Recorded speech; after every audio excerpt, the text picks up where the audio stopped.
Assalamu alaikum. I am Muhammad Siglan and you people are watching my YouTube channel Face to Face Study Studio.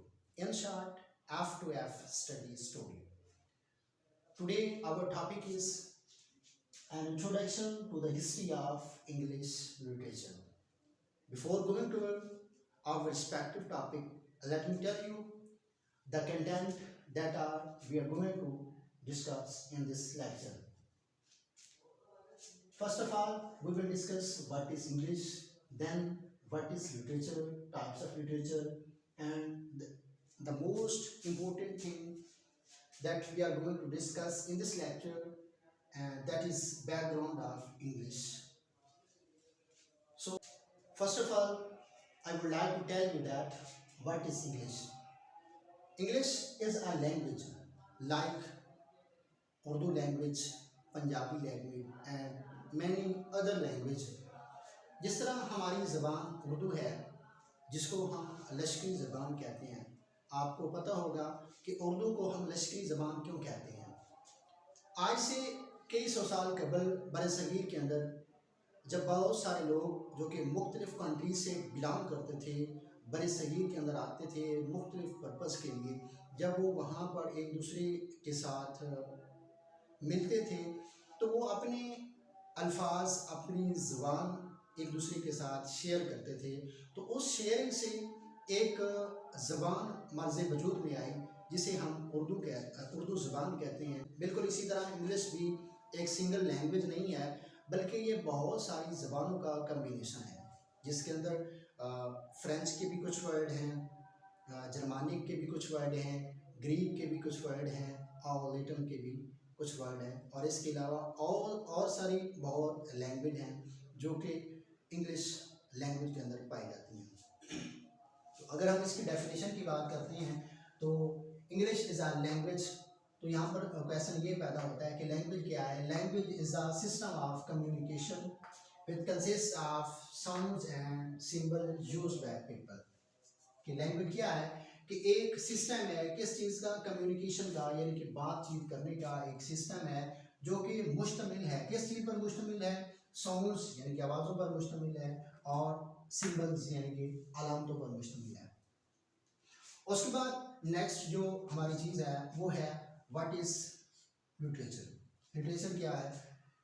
The word literature is derived from Latin word literature and literature, also derived from Latin word litera or literal, which means writing and handwriting.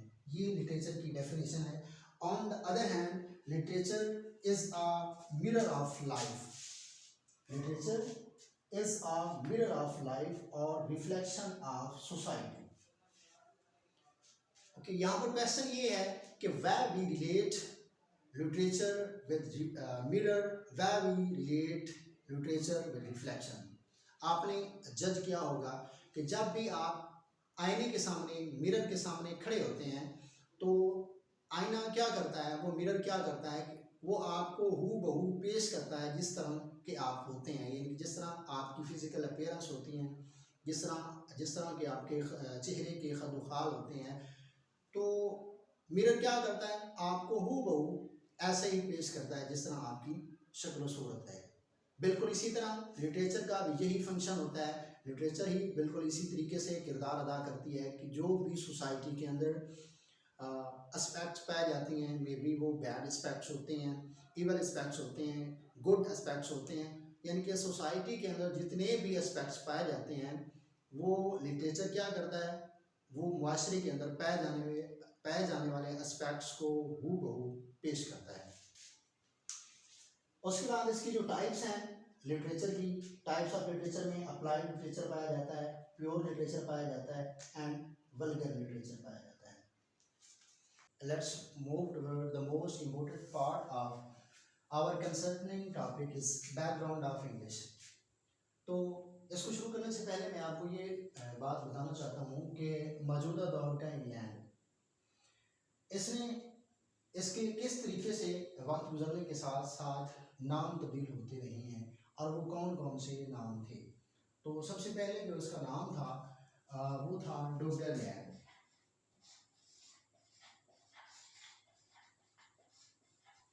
डोगरलैंड। तो सबसे पहले ये बताएंगे कि डोगरलैंड इसका नाम किस वजह से मशहूर हुआ या किस वजह से रखा गया था। कि कहा जाता है कि आज से तकरीबन 10,000 साल कबल हमारी इस ज़मीन पर समंदर की सतह बिल्कुल कम थी, यानी कि खुश्की बहुत ज़्यादा थी और पानी कम था। इवन कि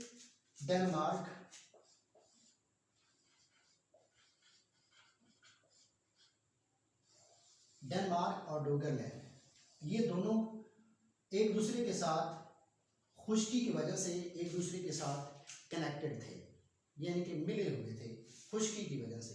फिर क्या हुआ कि एक ऐसा वक्त आया कि जब समंदर की सतह बुलंद होना शुरू हो गई, यानी कि पानी ज़्यादा होना शुरू हो गया, तो उस वक्त क्या हुआ कि ये जो डोगरलैंड है इसको पानी ने चारों तरफ से घेर लिया, यानी कि इसको पानी ने चारों साइडों से घेर लिया, जिसकी वजह से ये डोगरलैंड एक जजीरे में कन्वर्ट हो गया। और उस वक्त उस जजीरे का नाम था ब्रिटेन। ठीक है,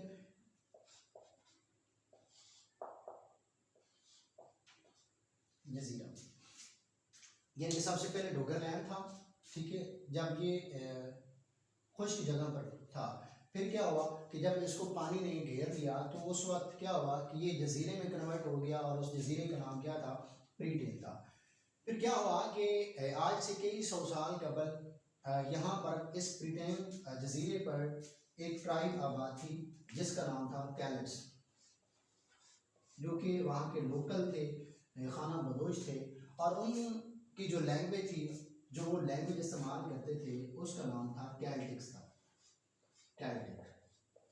कैलेट्स की जो लैंग्वेज थी उसका क्या नाम था, कैल्टिक्स।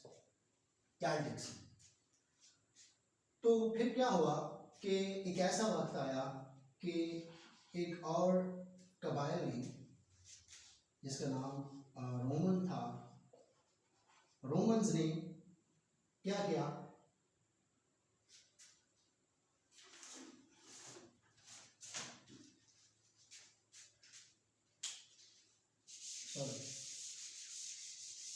रोमन ने क्या किया कि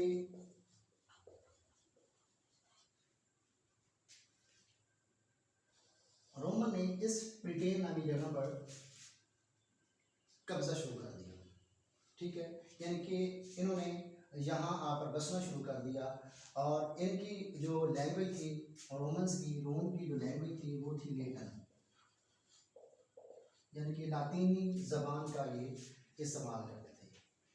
तो इन्होंने, रोमन्स ने इस ब्रिटेन जजीरे को एक और नाम दिया था जिसका नाम था ब्रिटेन।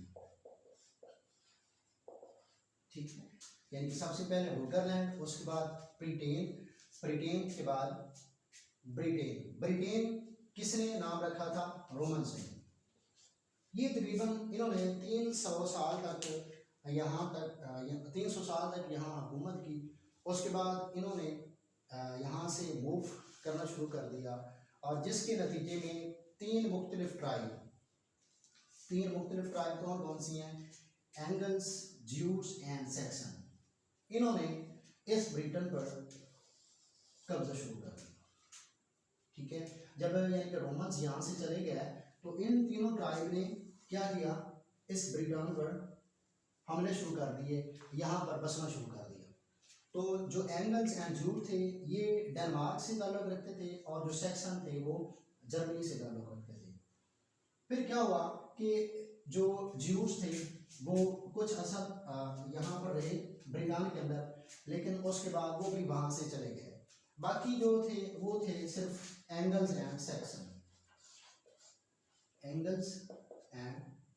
सैक्सन, यानी कि जो ज्यूस थे वो कुछ अर्सा ब्रिटेन के अंदर रहे, लेकिन after few year they move from Britain.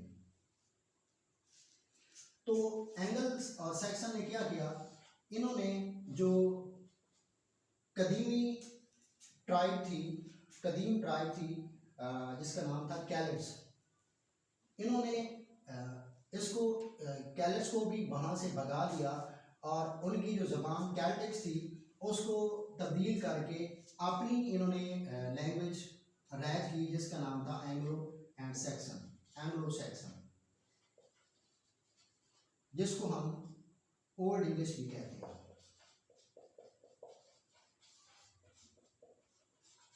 जिसको हम ओल्ड इंग्लिश भी कहते हैं। तो इन्होंने इस ब्रिटेन को नाम क्या दिया, एंग्लालैंड, एंग्लालैंड।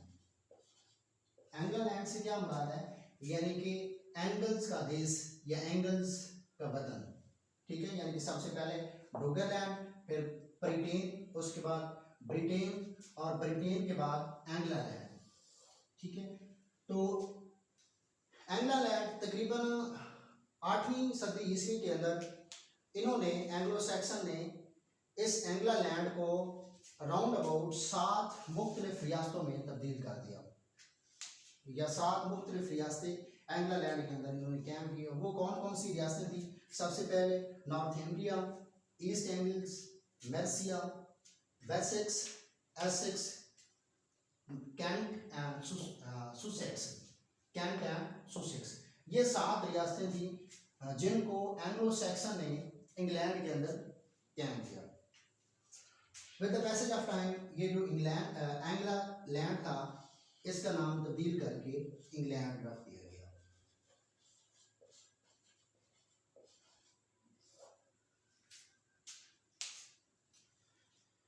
और उस दौर के अंदर तमाम हुक्मरान, बिलखसूस अल्फ्रेड द ग्रेट,